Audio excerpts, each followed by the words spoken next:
আসসালামু আলাইকুম। প্রাকৃতিক দুর্যোগে যে বাংলাদেশে কৃষকদের সচরাচর যে ক্ষতিগুলো হয়ে থাকে সেগুলো আপনাদের দেখানোর চেষ্টা করব। এই বিরলে গত কয়েকদিন আগে ঝড় এবং কালকে থেকে বৃষ্টি হচ্ছে। এই বৃষ্টিতে কি পরিমাণ ক্ষয়ক্ষতি হতে পারে আপনাদের তার একটা অংশে আপনাদের উপস্থাপন করার চেষ্টা করব। আশা করছি আপনারা দেখবেন। বাতাসে ছোট ভুট্টা গাছ পড়ে গেছে। এখানে এক কৃষকের ছেলে তার লাউ ক্ষেত বাঁচাতে পানি সেচছে বালতি দিয়ে। এখানে আপনারা দেখতে পাচ্ছেন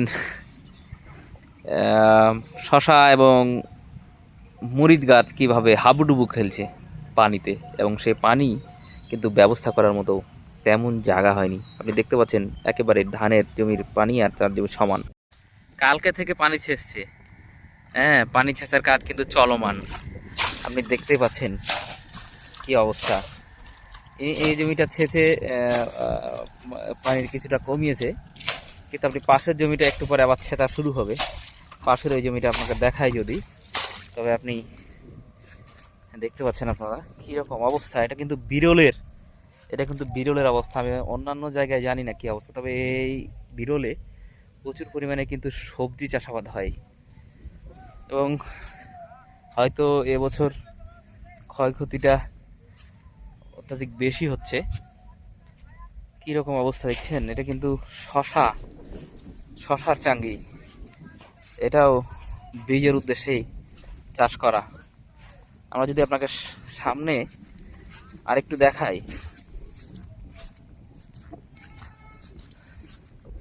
মানে আপনাকে বোঝাতে পারবো না যে বৃষ্টি এবং বাতাস, মানে কয়েকদিন আগে বাতাস হয়েছে আর কালকে থেকে বৃষ্টি হচ্ছে, একেবারে ভয়ঙ্কর।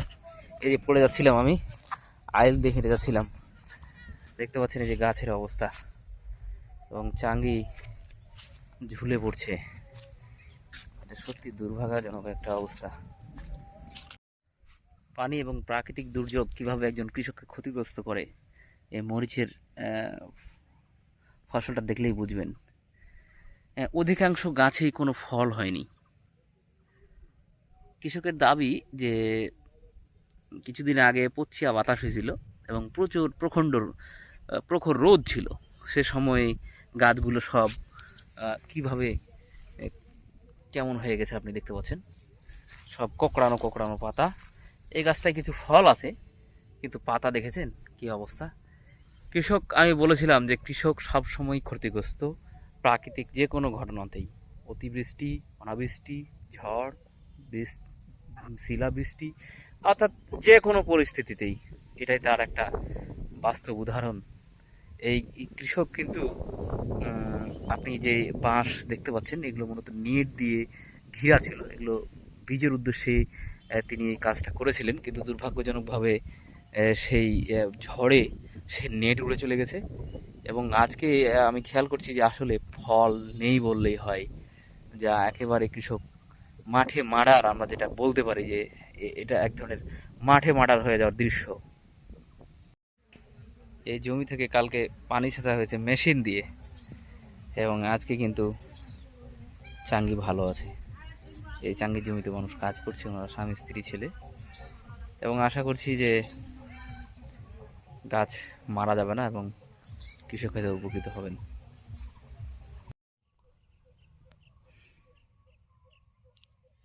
গত কয়েকদিন আগের ঝড় বৃষ্টির এই অবস্থা আপনারা দেখতে পাচ্ছেন। এগুলো সূর্যমুখী ফুল পড়েছে কিভাবে, শুধু পড়া নয় বরং পানি ধরে আছে। এতক্ষণ থেকে যে আপনারা ভিডিওগুলো দেখলেন, এগুলো মূলত প্রাকৃতিক দুর্যোগে বিরলের কৃষকের যে ক্ষয়ক্ষতির একটা অংশ। এটাই কিন্তু পুরো অংশ নয়, বরং আরও অনেক চিত্র আছে যেগুলো উপস্থাপন করতে সম্ভব হয়নি। মূলত কিছু কিছু রাস্তার ধারে যেগুলো সচরাচর মানুষ দেখতে পায়, সেগুলো উপস্থাপন করার চেষ্টা করা হয়েছে এখানে। আশা করছি কৃষকরা আবার ঘুরে দাঁড়াবে, তাদের স্বপ্নের ফসল আবার ফলাবে।